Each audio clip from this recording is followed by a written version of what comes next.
Okay, so here's our butcher aurameter. I'm making some modifications to it. This is Dr. Jane's, and hopefully I get a better shot of my head. The other camera was zoomed in, so I just got my eyes last time. So what we're doing here is last time I don't think it was sensitive enough, so I had two pins on either side like this, and it kind of created a stable equilibrium, but I think that the spring in the Simpson meter was pretty strong, and so what I wanted to do is just change it so I run some magnetic flux through here. So I have some super magnets, let's see, I have taped over here onto the side of the meter, and a pin that directs the flux over to the needle. Okay, and then I was taking this other needle and I was putting it about as close as I can possibly here, so it becomes very nonlinear in this regime without it actually becoming attracted all the way over. So there's a region there where it's very, very unstable. Okay, and so I'll try this. I tried it a little bit ago. Okay, so see, it's just barely being attracted there. And so what I'm going to do, let's see, make sure that the needle's in view. So I'm just going to breathe on this other needle and see if I can change the magnetization enough to cause the big needle to basically be sucked in all the way. Okay, see that? Did you see that deflection? Okay, I may have to let the needle recover.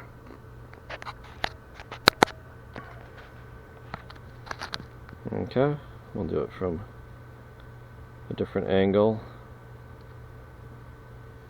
I could try blowing it with a straw too. See if that works. So we got the needle there. I'm going to blow on it. And there we go. The needle deflects. Okay. So it's actually increasing the magnetization, which is the opposite of what my artificial psychotronic generator was doing. Before, the deflection was so small that you didn't really even show up on the camera, hardly.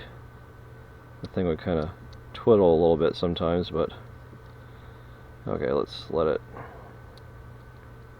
recover. Oops. Anyway, get it into position where it's just barely on the cusp of flipping over to the other side, and I'll try blowing on it again.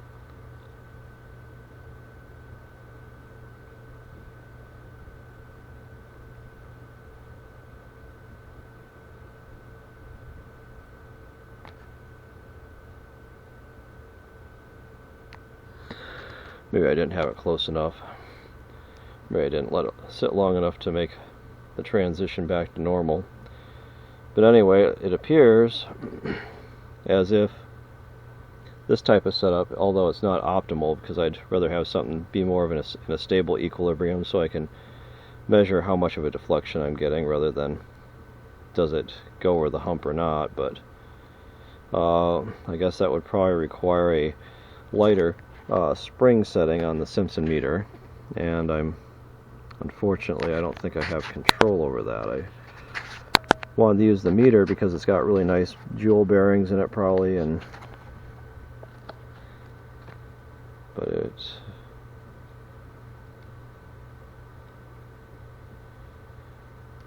can't adjust the spring constant. Okay. So anyway, it makes some nice experimental device. Okay, there, I think it's right on the cusp. I'll let it recover for a little bit. Then we'll try blowing on it.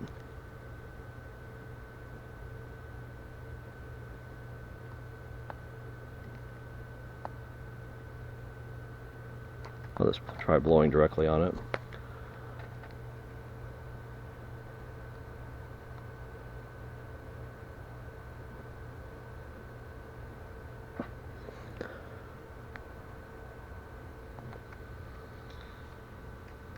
maybe the needle's too charged. Maybe I need to get an uncharged needle and try sticking it in there and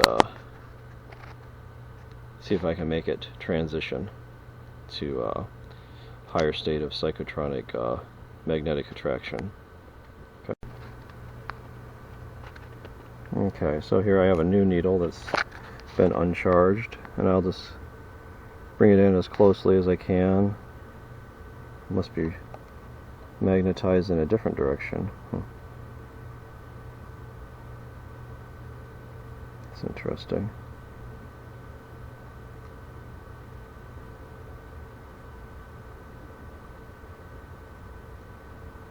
Okay.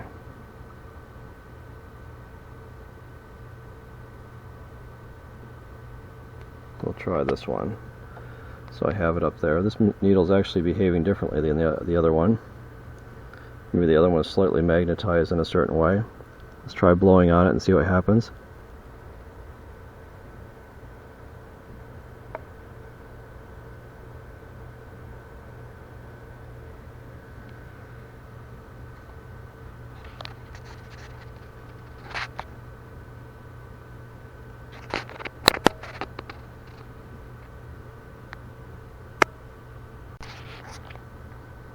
Okay, so here's our original needle, and it must be magnetized or something, and that's why it's...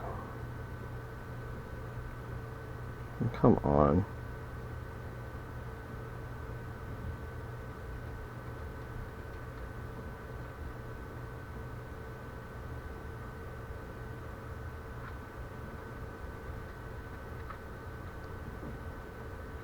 Okay, so it is right at the cusp there. Let's try breathing on it and see what happens. Okay. So when I breathe on it, it causes the magnetic field to shift.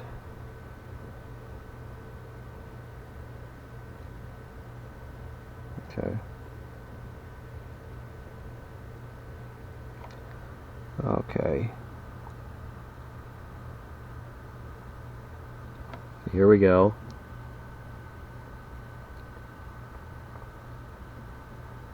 There, you see the needle deflect.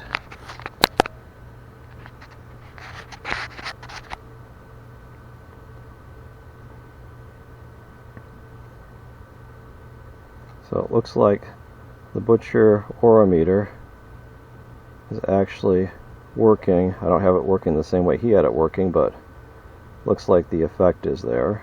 Looks like it probably is capable of measuring psychotronic energy or life energy or your aura, whatever you want to call it.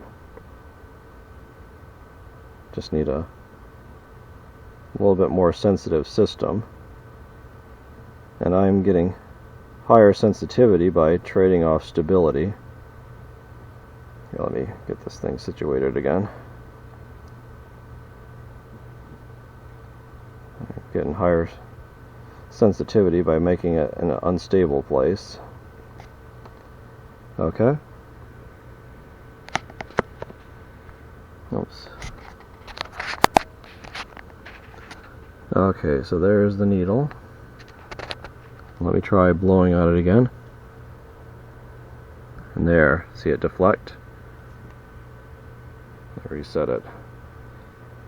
So, it's definitely... the magnetization of the iron is definitely being affected. Let's see if I can just affect it with my energy from my hand.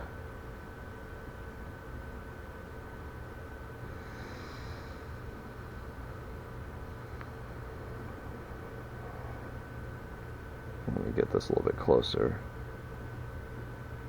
Okay. And we'll try blowing out one more time. Oh, there it goes.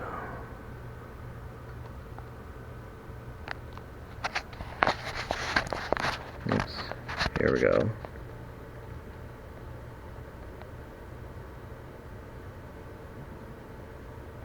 Get it all situated. Oh, come on. Okay. Nope. That makes the meter tip over as soon as I blow on it. So maybe I'll try to do some more experiments later, shield the meter a little bit better, and see what happens. That may not be close enough because it's... Okay. There, let's try that again.